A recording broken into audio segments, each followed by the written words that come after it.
ఆంధ్రప్రదేశ్ ముఖ్యమంత్రి శ్రీ నారా చంద్రబాబు నాయుడు గారికి 75వ జన్మదిన శుభాకాంక్షలు తెలియజేస్తూ ఈ బహిరంగ లేఖ ద్వారా తెలంగాణ ప్రజలకు ఆంధ్రప్రదేశ్ ప్రజలకు కలిగినటువంటి బాధను మీ దృష్టికి తీసుకుని వస్తా ఉన్నాం.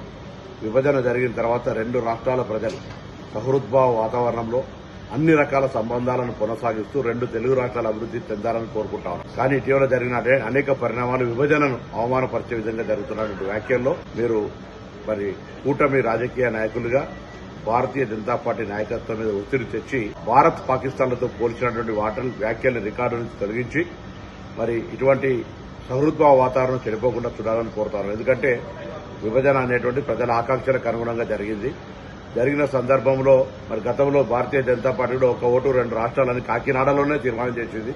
ఇవన్నీ కూడా అనవసరమైన చర్చ. ఇప్పుడు విభజన జరిగి 10 సంవత్సరాలు అయిన తర్వాత కూడా ఇంకా అటువంటి అంశం మీద గెలకడం అనేటువంటిది మనకు మంచిగా. ఇప్పుడు భారతదేశము పాకిస్తాన్, ఆంధ్రప్రదేశ్ తెలంగాణ ఏ రాష్ట్రం భారతదేశము, ఏ రాష్ట్రం పాకిస్తాన్.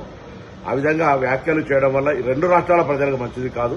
కాబట్టి పెద్దలు సీనియర్ నాయకులు, మీరు ప్రస్తుత భారత ప్రధానమంత్రి గారి కంటే పెద్ద సీనియర్ గా ఉన్నటువంటి మీరు తప్పకుండా ఈ అటువంటి వ్యాఖ్యల వల్ల రెండు రాష్ట్రాల ప్రజలకు రెండు రాష్ట్రాల మధ్య సంబంధాలకు ఇబ్బంది కలగకుండా ఉండే విధంగా ఆ వ్యాఖ్యల్ని పార్లమెంట్ రికార్డులను తొలగించే విధంగా చొరవ తీసుకోవాలని నేను గౌరవ ముఖ్యమంత్రిగా మీకు కోరుతా ఉన్నాను.